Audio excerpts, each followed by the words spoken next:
Hey, hi, hello, my name is Thomason, and today I will be tier ranking my favorite book series.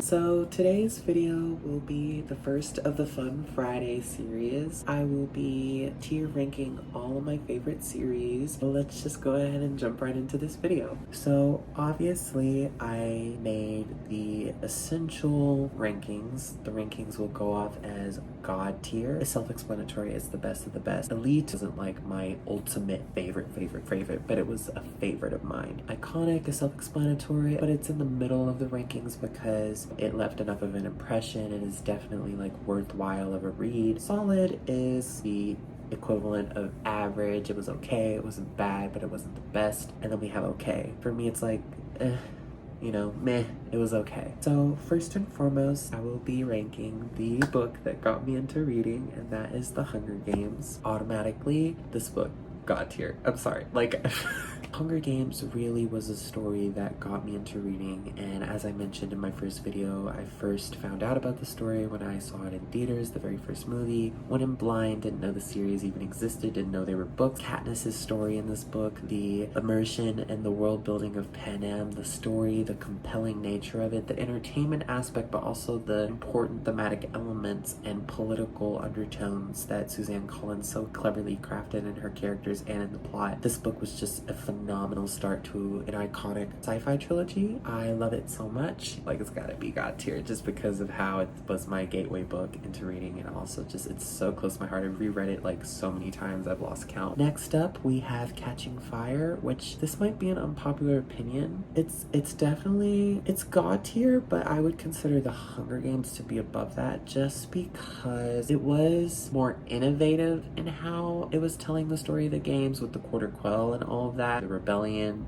To me, it's like on the same level as The Hunger Games, if that makes sense. It wasn't better, it wasn't worse, it was just as iconic. Like, I feel like it continued the standard that The Hunger Games set, if that makes sense. So I wouldn't put it above The Hunger Games, but I think they go side by side. It was just so exciting, also the reveals and twists and turns, and it was just so good. But yeah, I definitely put it side by side to The Hunger Games. Up next we have Mockingjay, another unpopular opinion. This one is my personal favorite of the series. Not writing wise, there were some things that I would have changed if I were her editor or if I were her, and it is a really hard series to stick the landing on when you've already established a standard for these books. Even though Mockingjay is my personal favorite just because of the message it sends, and also she paved the way for stories to not have a perfect ending but also to have a satisfying ending. It's a really solid ending and it's really good, and as someone who went through PTSD and also went through so many messed up things in my life, I just really resonated with Katniss. Again, it's not perfect, but it was a pretty good ending, and I would still consider it to be elite. I wouldn't put it God tier just because did feel at times like Suzanne was meandering through the story, which, I totally get it. She probably had a lot of pressure from her publishers and the success and the weight of just completing this series in a satisfying way, which I think overall she did phenomenally. But there were some things in this book that I probably would have changed or worked on improving and added. The next book is The Ballad of Songbirds and Snakes, and I'm gonna put this in iconic. Now, I want to reread all these books, and then I also want to reread Ballad for the new Ballad of Songbirds and Snakes film adaptation comes out in November, which I'm so excited for. So maybe my opinion will change. Again, kind of like with Mockingjay, it was very good, and it was a really compelling story. It definitely added nuance and new insight, Easter eggs, and just lore to the original trilogy of the books. The story and the characters and the plot were definitely intriguing enough, and it wasn't at all bad. It felt like the final product could have been a lot better than what we got. All of these books, just FYI, to me were 5-star reads. But yeah, I would definitely put it there. I love Lucy Gray. We love to hate President Snow. Next up, we have Throne of Glass by Sarah J. Maas. I first read Throne of Glass in a time where I was suffering from mental health, and I remember I was far from home, and I and my mom, we went to this bookstore that was just closing, and they had this huge closeout sale, and I got the paperback of Throne of Glass. It was such a good book. In hindsight, it isn't the best of Sarah J. Maas's writing, but just the story of how I found it and where I was in my life, and also how much I enjoyed the story of Selena Sardothian and Aurelia. So I definitely put it in iconic, put it above Ballad of Songbirds and Snakes, only because I do feel like you can tell when a writer sometimes they know what they're wanting to write, but sometimes they don't exactly know entirely. But once they've plotted ahead, or they feel more confident in their writing style and the story itself, it takes on a different tone, and we don't really see that until Air of Fire, Assassin's Blade, Queen of Shadows. Even for like a debut author, and just for this being a first book, it was definitely impressive. And the reason I put it above Ballad is because, no offense to Suzanne Collins, I love her so much, but from a critical standpoint, Throne of Glass was a stronger book overall compared to Ballad, which, to be fair, Ballad is a prequel. Overall, Throne of Glass was iconic, and I definitely put it above Ballad of Songbirds and Snakes. Next up, we have Crown of Midnight. This is automatically going to Elite. I'm gonna put it below Mockingjay, because I will say that while Crown of Midnight was an incredible sequel, and it was so much better than Throne of Glass, even though I love Throne of Glass and I've reread Throne of Glass so many times. Mockingjay had a difficult task, and it's not to say that Crown of Midnight didn't have a difficult task, despite the final product being better as opposed to Ballad with Throne of Glass. To me, Mockingjay had a lot more to work with, despite my earlier critiques of Suzanne Collins' writing and the final product of Mockingjay. It is still super impressive that she stuck out the landing to the series the way she did. It's still overall, to me, a better book than Crown of Midnight. However, Crown of Midnight enhances the Throne of Glass series. Next up, we have Air of Fire, and I would put Air of Fire, I'm going to put it above Mockingjay. Air of Fire had a difficult task in completing the first arc of the Throne of Glass series. I feel Sarah was starting to become more confident in her writing process, and also knowing where the story of Throne of Glass was going. That's a difficult task. It's one thing to be able to write a solid ending to a series, and another to just completely shift the series' scope midway through. I could talk so much about Air of Fire, but definitely Elite. Next up, we have the Assassin's Blade. I put this in iconic, but I think I'm gonna put it below Ballad. Now, granted, and I discussed this with my friend who's reading the Throne of Glass series for the first time, it definitely was, again, some of the most strongest of Sarah's writing in the series so far. I feel like there were things that we could have explored further in depth. It's still iconic, but it wasn't, in comparison to Throne of Glass and Crown of Midnight, Air of Fire, it wasn't like that good, but it was an improvement. Next up is Queen of Shadows, and automatically here, I'm gonna put it God tier. And it's so funny, this is creating a little pattern here. Queen of Shadows, oh my god. Such an iconic book. Just seeing Aelin and all these new characters, seeing Manon, Elide, Orkin, Dorian and Kael, and Rowan, Lysandra, Adian. It's just, it had so much going for it, and it really, really started to reveal where the series is going, and it was the first epic book of the whole series, and man, I love Queen of Shadows. Definitely God tier. Up next, we have Empire of Storms, and again, God tier. I put it below Queen of Shadows because Queen of Shadows had a lot more going for it. I love Empire of Storms, don't get me wrong. So many iconic moments, and the ending, oh my god, like, oh my god. Next up, we have Tower of Dawn. I'm gonna put it in Elite, and I'm putting it here. I feel like these two are tied, kind of like how these two are tied and these two are tied. Sarah had a difficult task in catching up with Kael and Nezrin and introducing Irene, but also making it cohesive enough so that all the information would make sense going into Kingdom of Ash. I would definitely put it in Elite, and I'd put it above Crown of Midnight, but below Air of Fire and Mockingjay, just because those two had so much working for them, and there was a lot of challenges they had to complete. And finally, for the Throne of Glass series, we have Kingdom of Ash. Automatically, this is going in God tier. So far, I cannot put anything above Hunger Games. I think Hunger Games is honestly gonna stay right where it is. But Kingdom of Ash, oh my god. To this day, it is the biggest book I've ever read. And I read it in 2 weeks when I was a senior in high school, and it was just so cool. Finally, we're starting to see how the Maasverse was working. So many epic moments, and I would have changed certain things, don't get me wrong, But similarly to Mockingjay, and I find that funny, they're right next to each other right now, Sarah had so many things to do with this book. In hindsight, despite certain things not being fully wrapped up, I think she did that on purpose so that she could return to this world. I cried, I was on the edge of my seat screaming at certain scenes, and I was just dying, and the pages were turning and they couldn't turn fast enough. So definitely God tier and top of the whole Thorn and Glass series. Next up, we have the ACOTAR series. ACOTAR was definitely iconic for me. Feyre is just iconic herself. I don't care what people say about Feyre being annoying. I honestly always saw myself in her and related to her. Honestly, all the stuff Feyre did as a human, looking back at it, and all the stuff that happens later on in the series as a human, that in itself is iconic. Characters in the world were so fresh and so memorable. I wanted to read the next book like immediately. Next up, we have A Court of Mist and Fury and Akamath. I'm gonna put it next to Empire of Storms but below Queen of Shadows. Plot twists and turns of A Court of Mist and Fury make it God tier alone. Next up, we have Court of Wings and Ruin. I would put that, I want to put it in God tier, but I think I'm gonna have to put it in Elite, and I think I will put it here. I wouldn't put it at God tier because certain plot points felt very predictable, and not in a bad way, but you know, like I could see some of it coming in hindsight. But it was definitely good, and it definitely wrapped up Feyre's arc. I loved it so much. Next up, we have A Court of Frost and Starlight. I will put Akaphas in iconic but below ACOTAR because ACOTAR had more of a challenge because it was the first book in a series. ACOPHAS is similar, except it was the beginning of the second arc of the ACOTAR series. It was really good. It was a really cozy, wintry read. Last in the ACOTAR series, we have A Court of Silver Flames, and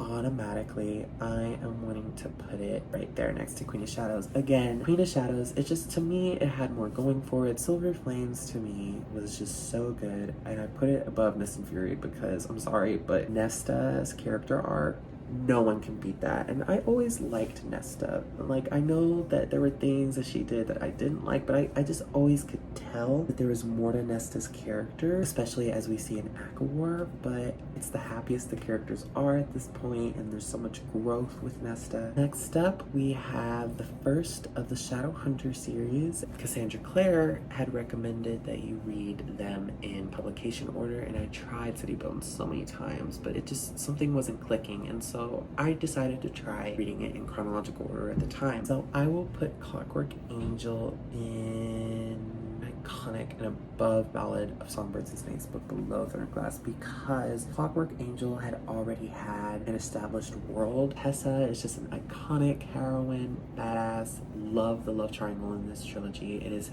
by far, hands down, the best love triangle I've ever read about. Clockwork Prince, I remember some of what happened in Clockwork Prince, but like none of it was super memorable to me. Like, it was memorable, but out of all of these books that I've mentioned to you so far, this one just didn't stick out for me. But I will still say it's iconic. It was iconic because of that ending. There was a lot of angst. There was a lot of action going on too, but I just don't remember as much of it, and maybe that's because when I read it, I just going through something, but it just didn't stick as much. But maybe after a reread I will change my mind. Up next, we have Clockwork Princess, and automatically God tier. But where is the question? I'm going to put it above Empire of Storms but below Akamath. This was just such an amazing finale from the beginning to the end. Seeing the way that Tessa's story ends and how that transitions into the Mortal Instruments, it was so beautiful. One of the best finales in the trilogy I've ever read. Next up, we have City of Bones, and automatically, it's iconic to me, but it's solid.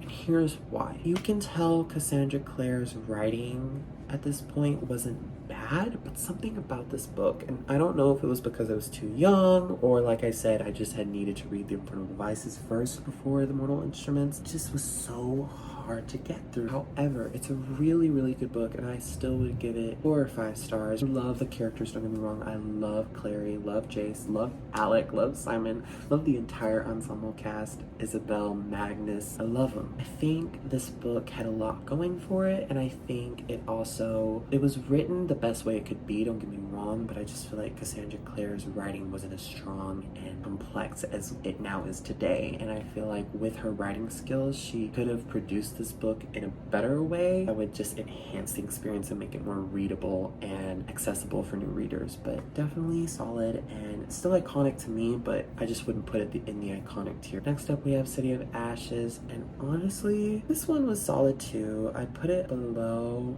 City of Bones. It wasn't like the best thing I'd ever read, but it did keep me wanting to see what happened next, so I'll give it a solid. There's not much I can say about it, but the further introduction of certain aspects of the world building in the Shadowhunters world was definitely interesting, with the vampires and the werewolves, and plot twists and turns were definitely memorable, and I'm remembering it more than Clockwork Prince, but it just wasn't like iconic to me, if that makes sense. Next up we have City of Glass, and this is the first book that I'd mark as iconic in the Mortal Instruments series. I'm gonna put it in between ACOTAR and ACOFAS because it did have a lot going for it, and similarly to Heir of Fire, it had a lot of plot points and storylines that it had to wrap up for the next arc of the series, and it was really good and it was solid, and I loved seeing Idris and Alicante, how they were able to bring down Valentine. Next up we have City of Fallen Angels, and this one was solid, but I'll put it above the other two because I do feel like her writing was stronger at this point in the series. For some reason, this book, despite it being really entertaining, felt like there could have been a little more. It's the smallest book in the series, and that feels weird to me, and I'm not criticizing it for its length alone. It just, the story felt like where it ended was good, but it wasn't like iconic. I did enjoy it. Clary and Jace's relationship developing more, and what was going on in that book was super creepy, but I did enjoy it. Next up, we have City of Lost Souls. I'd put it in solid, and I put it above City of Fallen Angels because this book also was really good from what I remember. Honestly, it feels like City of Fallen Angels and City of Lost Souls could have either been one book, or there could have been more of an even split at where it ended. However, it was a really good book, and it was so intriguing, and it was honestly stressful for Clary to see what was going on with her and how she was having to free herself from what was going on with Jason Sebastian, but it was really good and it was really solid. Last in the Mortal Instruments series, we have City of Heavenly Fire, and automatically I am going to put that in God tier, but I'm going to put it next to Clockwork Princess, but I do consider Clockwork Princess and City of Heavenly Fire to be on the same level, but Clockwork Princess is slightly more elevated just because its ending was so beautiful. And it's not to say that the ending to Mortal Instruments wasn't beautiful. In this series overall, I love it, don't get me wrong. It's just objectively certain things from a writing and technical standpoint could have been more developed, but it is the best that it could have been with Cassandra Clare's writing abilities at the time, and I loved the ending of this, and I loved all the plot lines finally coming to an end, and it's setting up the Dark Artifices, which I'll discuss next, and also just seeing how the Infernal Devices was connected to the Mortal Instruments even more in this book. It was so beautiful to see that. First up, we have Lady Midnight, and I will put this in Elite, and I will also put it above Heir of Fire because this had a lot going for it. There was a lot of hype. I always think it's so hard when you're starting a new series, but Cassandra Clare, this was the first book that I feel Cassandra Clare wrote that was like the Cassandra Clare, like she had fully developed and perfected her writing process and her craft at this point, and this book was so good. I love Emma. I love the LA Institute, which unpopular opinion, but the LA Institute's my favorite. I loved Kit and Ty. I loved Christina. I loved Julian. I loved all the Blackthorn children, and it's just so good, and I love it so much, and I'm so excited for the Wicked Powers. Next up, we have Lord of Shadows, and again, it was Elite. I put it below Lady Midnight, but I will say that they were more even on that end. Lady Midnight just had a little bit more going for it, and again, like I said, it had a lot of pressure at the release. But Lord of Shadows continues the story perfectly, and there was so many new ideas and world, and honestly, TDA to me is the fairy series of the Shadowhunter Chronicles, because we'd seen a lot of the Downworlders, we'd seen a lot of the Warlocks, a lot of the vampires and werewolves, but the fairies we hadn't really interacted with, and seeing that world be expanded in this one was just so interesting, and man, I loved it. And that freaking cliffhanger, that ending is so cruel, and I just, it hurt so much. Next up, we have Queen of Air and Darkness, and honestly, all of Cassandra Clare's finales to me are on the same level. I would put it in between these two just because the story was so good. So good. And I know that a lot of people feel like the ending was just like the in-between stage to the Wicked Powers, but I feel like it was a pretty solid ending, and considering that the Wicked Powers is going to be the final Shadowhunters series, I don't know, I feel like there was no way for her not to end on a cliffhanger and also complete the original arc of TDA in a way that was satisfying, and she did that. She delivered. I loved this book so much, and I read it super fast. This also came out the same year as Kingdom of Ash, and I was living my best life. I wanted more of both of those books, but they were super satisfying and they were really good reads. Next up, we have Chain of Gold of the Last Hour series, and honestly, this one was,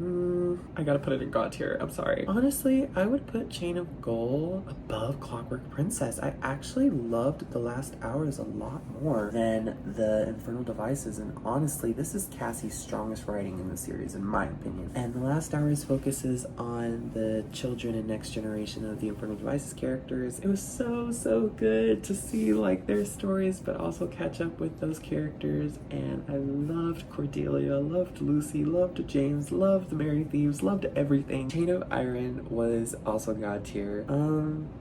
Honestly, I'm just gonna go ahead and do this. This is gonna be an unpopular opinion, but I'm gonna put the whole series in God tier. Honestly, I think that The Last Hours is my personal favorite so far, and I'd put all of these books together because they were just so good and they were super cohesive. And it's not to say that the other Shadowhunter series weren't super cohesive and good. This is Cassie's writing at her strongest, and each book was just so good. It ended right where it needed to end, but it also just fit together and you can binge it, and it was just so good. Man, I loved The Last Hours. I loved it, and I cried, I laughed. It was such a good time, and I am so excited to see how all of these plot lines in the Shadowhunter Chronicles concludes in the Wicked Powers series. Next, we have an iconic series, and that is Harry Potter. I'm going to put Harry Potter and the Sorcerer's Stone in Elite, but I'm gonna put it above Lady Midnight because Harry Potter is just such an iconic fantasy series,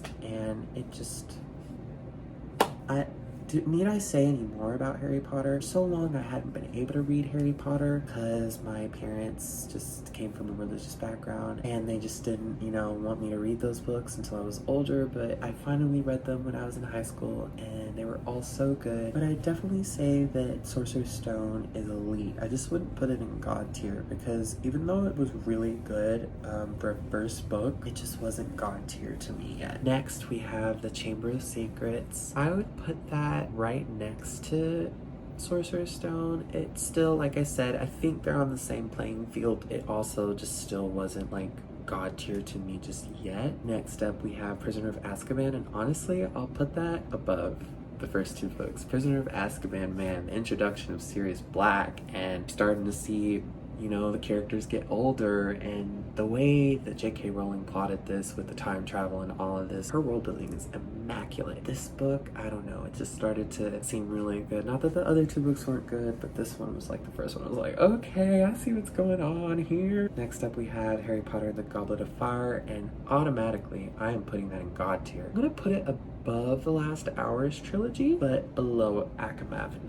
here's why. It was so good, and this is really when I started loving the series. I loved the series the whole time, but like loving it and seeing like, oh my god, this is such an amazing story. The Triwizard Tournament, seeing all the different wizarding schools, Voldemort's return, it was so good, and I think it had a lot going for it, but I'd put it at the same level of Mist and Fury because it was a sequel and it introduced new arcs that were going to come in the future books. It was really good and I enjoyed it overall. Next up, we have Order of the Phoenix. I will put it right next to Goblet of Fire, but I consider them tied. I used to say that Order of the Phoenix was my favorite, but I'm starting to not feel as much about that anymore because it's super depressing, which it's supposed to be, but I don't know. I do, however, believe that they are on the same level, and just seeing Harry's grief over what happened in Goblet of Fire, but also the series take a more adult, mature tone, and the rebellion and the upcoming war with the Death Eaters and Voldemort, it was just so good. So good. Next up, we have Harry Potter and the Half-Blood Prince. I will put it below Order of the Phoenix. Unlike these two, I think that the Half-Blood Prince is a bit lower. Granted, it is an iconic book and it had a lot going for it as a penultimate book in a series like Harry Potter. The introduction of the Horcruxes, and again, really starting to show like what's going on. But it just, I don't know what it was. It just didn't feel like on the same level as those two previous books. It's still God tier for sure. Finally, we have Harry Potter and the Deathly Hallows, and honestly, I'm gonna put that above Goblet of Fire because it was just such an amazing series finale. And even though there were certain things that I wouldn't have done, like certain character deaths, if you know what I mean, it was a really solid ending to such an iconic modern classic series that is Harry Potter. I really love it, and it was to me the best of the series. Next up, we have my favorite book of all time, The Priory of the Orange Tree by Samantha Shannon, and the first book in the Roots of Chaos series. Now, this is my favorite book of all time. However, I don't want to put it above The Hunger Games. Like I do, but I don't. So what I'm going to do is I'm going to put it here, but they are tied. They are on the same level. Hunger Games is my first favorite book, and The Priory of the Orange Tree is my favorite book, like, that I read after that. Honestly, it was such a surprise to read this series, and I didn't know what I was going in for when I read Priory, but it was the first book that I felt that was similarly structured to how I envisioned my fantasy series that I'm working on right now. And it was so good. It had so much queer representation, the world building and the history and all the characters and the multiple POVs and the way they interacted and interspersed with each other and how it all came together. It was just so good to me, and I loved it. And especially after reading A Day of Fallen Night, my understanding and perception of that book has definitely enhanced. Speaking of which, A Day of Fallen Night, I am going to put that right next to The Priory of the Orange Tree, and I don't consider it below Priory of Orange Tree, but all of these I feel like they're at the same level. And it is a prequel set 500 years before the events of Priory, but it was so good, and Samantha Shannon just has a way of making these incredible plot lines, and her world building is just flawless and just so immersive. And I'm looking forward to the next Roots of Chaos book, which probably won't be for the next 3 or 5 years, but it's such a good series. And up next, we have Samantha Shannon's other series, The Bone Season, and I just noticed that this whole video I had one of the books out of order, which is okay. And honestly, for the first book, which I read immediately after I read Priory in 2019, and I really enjoyed it, I would put The Bone Season in iconic, and I'd put it below Throne of Glass, but next to it. I feel like they're on the same level. The writing just was a little bit difficult to get through, and it was fortunately good enough for me to understand the world and the story. Pretty soon, Samantha Shannon will be re-releasing The Bone Season in a 10th anniversary edition, and she has stated that she considers that version of the book to be the canon version, and that was the book that she wanted to write. She just didn't have the skill set as a writer at the time to really be able to hone her craft and give the best product that we could have. And honestly, I'll probably do a side-by-side analysis similarly to the one I announced with The Picture of Dorian Gray and the censored edition and the uncensored edition, and I'll do something similar for the original Bone Season book and the 10th anniversary edition. It had a lot going for it for a first book in a series. It was really good, and I enjoyed the story, and I love Paige so much as a character. Next up, we have The Mime Order, and honestly, I'm gonna put it in God tier. It was really good. Like, oh, I'm not gonna put it there. I'll put it right next to Catching Fire. The twists and turns in that book, we were able to see more of Scion London and what was going on, the criminal underworld of Scion, and just seeing that and Paige's growth through that book, and Warden coming back, and oh, it was just so good. It was so good, and I loved that. It was a really good sequel. Next up, we have The Song Rising. It was an iconic book, but it's not my favorite of the series. However, it's really good. I think I'll put it above ACOTAR, because even though ACOTAR was the first book in a series and it's not too fair to compare the two, it just, The Song Rising was just a better book overall to me, and Samantha Shannon has gone on to say that the writing of that book was extremely difficult to her, and she learned a lot of lessons from that book, and it is the most difficult book to this day that she's written. And honestly, I'm impressed with the final product, and it's not at all about the writing or the quality, just the story itself. It was really good, and seeing the rebellion of the clairvoyant Alliance of Scion finally starting to come together, and new threats that were coming to them through Sin Shield. It was really, really, really good. I wouldn't consider it my favorite of the series, but I definitely love it, and it's a 5-star read for me. Next up, we have The Mask Falling, and honestly, that book was god tier. I'm gonna put it above The Mime Order, but I consider The Mask Falling and The Mime Order to be on the same wavelength, and Samantha Shannon herself has said that those two books are essentially parallel to each other. Like, The Mime Order is a book of London, and The Mask Falling is a book of Paris, and they both focus on the criminal underworld of the clairvoyance in Scion. But I love The Mask Falling. Seeing the development of Paige and Warden/Arcturus's relationship, and the cliffhangers and the plot twists and turns, and the finale, the cliffhanger, the ending, man. She's writing the Bone Season Book 5, and we won't get that until 2025, but you know, I am so looking forward to the next installment of the Bone Season series, and that one is definitely my favorite in the series so far. So far, so good. We're getting a little bit more crowded up in here, so I'm gonna have to start moving stuff around and being a little bit more brutal. I think I'm gonna put a Clockwork Prince between City of Bones and City of Ashes now, because City of Bones had a more difficult job, and it also did a really good job of establishing the world of the Shadowhunters, so I'll give it that. But Clockwork Prince, just because I didn't remember it as much, like, it just didn't stick with me. And honestly, I'll put City of Ashes above that, because I remember less about Clockwork Prince than I remembered about that book. And it's not at all to say that it's a bad book, it's just my current understanding and remembering of that series and this book in particular. I'm gonna put Half-Blood Prince in Elite, but I'm going to put it above Prisoner of Azkaban. And I also am going to put City of Heavenly Fire in Elite, but I'm gonna put it at the top. And I'm also gonna put Clockwork Princess at Elite, but put it above City of Heavenly Fire. Only because even though all of Cassandra Clare's finales are like some of her best books, those two, even though they're really great, they're not god tier now that I think about it, but they were really, really solid and satisfying conclusions to the series. Anyway, next up we have the Twilight Saga, and honestly, Twilight, I like this series. Similarly to City of Bones, I tried to read the first book so many times, but at some point I was able to push through. Honestly, I'm gonna put Twilight will be the first and maybe only book that's an okay. Out of all of these books, it is definitely not the best, and I hope that, you know, that doesn't come off mean. Don't get me wrong, it's an iconic book in the publishing industry and young adult literature. Paved the way for supernatural romance, and it just was very good for introducing teenage girls to reading, and it was such a phenomenon.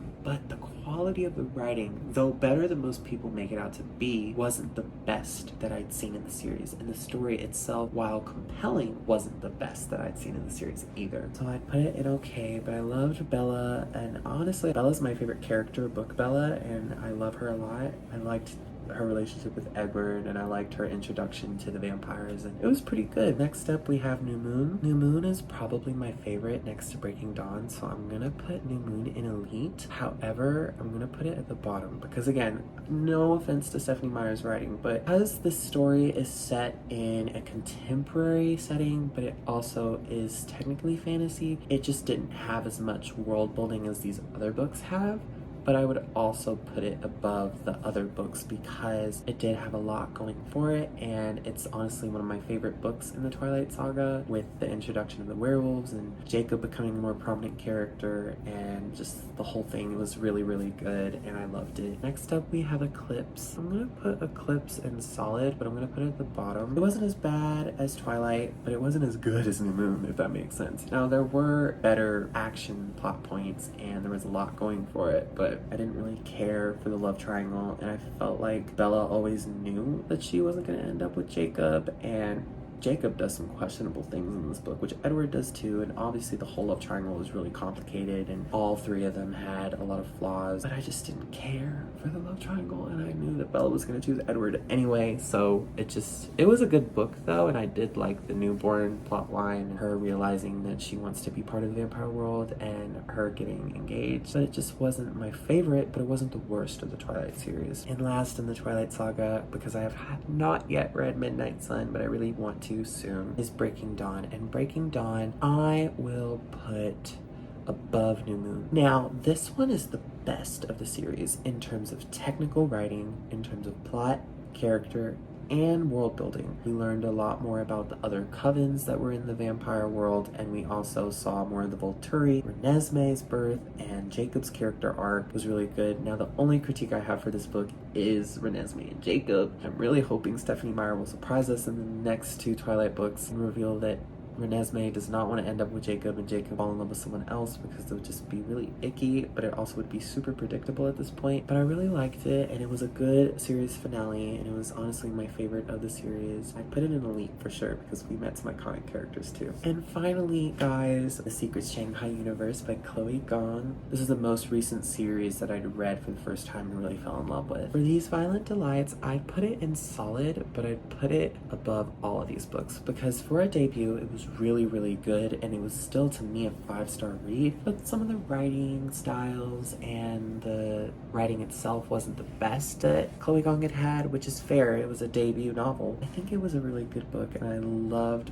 Juliet and Roma. I loved all the side characters. I loved the mystery of the sickness, and Chloe Gong's writing, like her imagery is just so vivid. I really experienced it in a sensory way and just really saw the story and the world. Next up, we have Our Violent Ends, and this is automatically going in elite. I'm gonna put it above Breaking Dawn but below all the rest of these because similar to Twilight, this is set in a contemporary setting. However, it had more going for it in the sense that it's a historical story based off of Chinese folklore. I wouldn't really consider it fantasy, but it is technically fantasy, but it's more along the lines of Twilight kind of fantasy. Just the research and the world building that Chloe Gong had to do for her non-Shanghainese Chinese readers, and also just introducing the politics and the history of Shanghai in the 1920s. Really hard for her to do, but she did it and phenomenally. Also in these Violent Delights and Our Violent Ends, I could just tell that she had really embraced her writing style and she was more confident in her writing. And man, it was so good. The ending was so sad, but it was also good because I knew that what I had thought happened didn't happen, but still, it destroyed me. But it was a really good conclusion to these Violent Delights duet. And next up, we have Foul Lady Fortune, which is the 3rd book of the Secret Shanghai Universe, but the 1st book in the Foul Lady Fortune duology. Automatically, this one is going in God tier, but I'm gonna put it at the bottom. As much as I love this one, and this is like my favorite so far of the Secret Shanghai Universe, it was just so good, but it wasn't to the depth that these reached. However, it is definitely my favorite Chloe Gong book to date, and I just loved Rosalind. I love Orion. I swear to goodness, I know I have a feeling that Roz and Orion are going to be endgame, but if I had to steal a fictional book boyfriend from someone and keep him for myself, it would be Orion Hong, because that man is so he's a bi king and a bi legend, and I love him so much. And just seeing how this continued the story of these Violent Delights, but also seeing the new political shift, whereas these Violent Delights duet was more about a Romeo and Juliet retelling, focusing on Chinese folklore and gang rivalry in the 1920s. Foul Lady Fortune is an espionage by unionized version of that, and it was just so cool to see Rosalind go undercover, and without spoiling what happens in these Violent Delights duet, seeing what happened to Rosalind and how that's changed her life, and also the events of that series and how she's dealing with it and how that further fuels her as a character was just amazing to me, and I loved seeing that. And the last book that I'm going to be ranking based off of its own respective book, Last Violent Call, which is technically 2 novellas, but I'll consider it as 1 book. Honestly, I'm gonna put it above Our Violent Ends,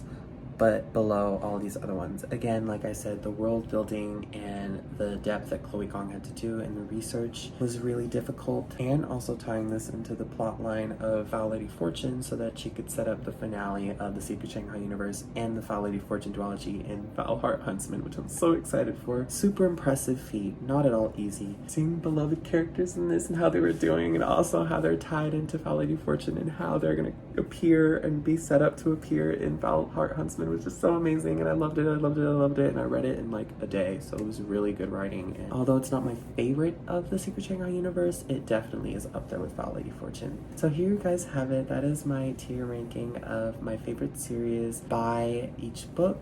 And finally, really quickly to wrap up this video, I will be tier ranking all the series I've mentioned, but instead on the series as a whole. I have the Hunger Games automatically God tier. I love all the books all together, and I think that they make a really good overall trilogy and series with the addition of Ballad. Next up, we have Throne of Glass, and oh my god, God tier. And honestly, as much as I love the Hunger Games, on a serious standpoint, above the Hunger Games. Now, it's not the actual book, The Hunger Games, but the series, and Throne of Glass, probably my favorite series beyond a trilogy. And I do think that these two are on the same level, but it's just Throne of Glass. Throne of Glass.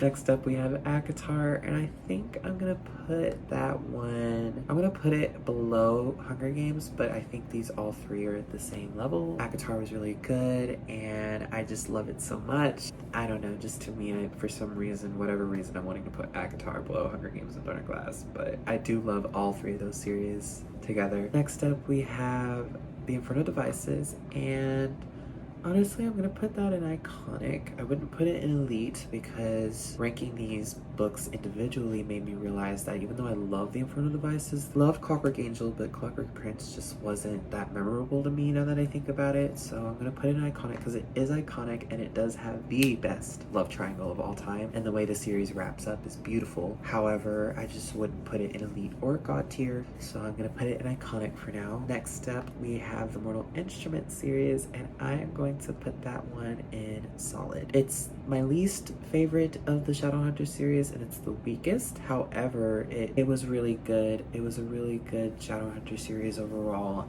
I think that Cassandra Clare's writing was just weaker as opposed to her later series, but overall it's a really, really good Shadowhunter series, and I do want to rediscover that series in the distant future, but I think it is good at where it is at solid. Next up, we have the Dark Artifices. Automatically put that in elite. I wouldn't put it in God tier because even though I really want to, it was stronger writing on Cassie's part, and it also is my second favorite series of the Shadowhunter Chronicles so far. And I will put The Last Hours God tier, and I'll put it above ACOTAR because it was just so good and I love that series so much, and oh my god, I just loved it so much. Next up, we have Harry Potter, and Harry Potter is automatically going in God tier, and it honestly will go overall as a series. It's gonna go at the bottom. Now, I know that that's gonna be an unpopular opinion for a lot of people, but I love this series, don't get me wrong, and I also want to revisit it in the future, but I don't know if it's just because I couldn't identify with that story as much as these other four, and it is God tier. I just don't think it's my favorite out of all of these. Next up, we have the Roots of Chaos series, and automatically, I love Throne of Glass, I love you, but it's going above that.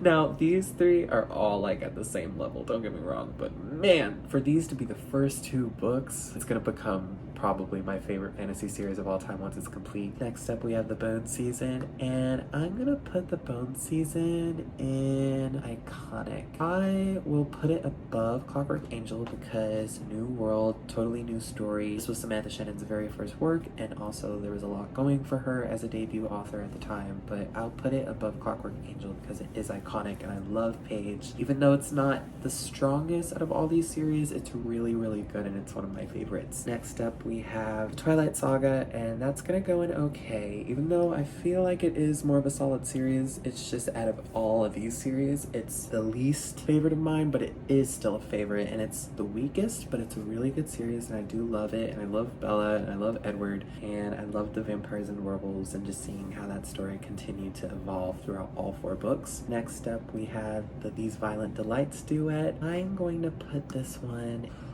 ooh, this one's tricky. I'm gonna put it in iconic, and I'm gonna put it above Clockwork Angel, but below the Bone Season, just because, and it is similar to the Shadowhunter Chronicles and Twilight in the sense that it's set in a world similar to our own. But I think this book had a lot going for it, and considering it's a debut and the first of a universe series, but also of a duology, this was a really solid book for a debut author, and I really love it, and I love the characters, and it ended up being one of my favorites. And finally, Foul Lady Fortune. Now, this might change because technically the finale is not out yet, Foul Heart Huntsman, but I have a really strong feeling that it's going to be elite. I don't think it'll be god tier as much as I love this. Surprise myself if I do. As soon as I read Foul Heart Huntsman later this year, I'll revisit this video and let y'all know like if it made god tier or not. But I think it's gonna be elite tier, and I think I will put it below Lady Midnight just because The Dark Artifices is so good, and as much as this is an improvement over all the iconic series, especially with these Violent Delights duet, Foul Lady Fortune is so good, but I wouldn't put it above Lady Midnight and The Dark Artifices. So there you have it. That is my tier ranking for all my favorite series. This video is probably going to be the longest and most difficult video I've done to date, but 3 is my lucky number and this is my 3rd video, so hopefully it does really good. Hope you enjoyed this video. If you've read any of these books, any of these series, if you've read any of these authors, or if you're reading them, or if you know of friends that are reading them, please let me know your thoughts in the comments below. Please be sure to like, comment, and share this video, and subscribe to this channel if you haven't already. And I look forward to continuing to make more Fun Friday content for you guys. And I hope you have a good rest of your day and a rest of your weekend. And I'll see you next Wednesday for the next video. Bye!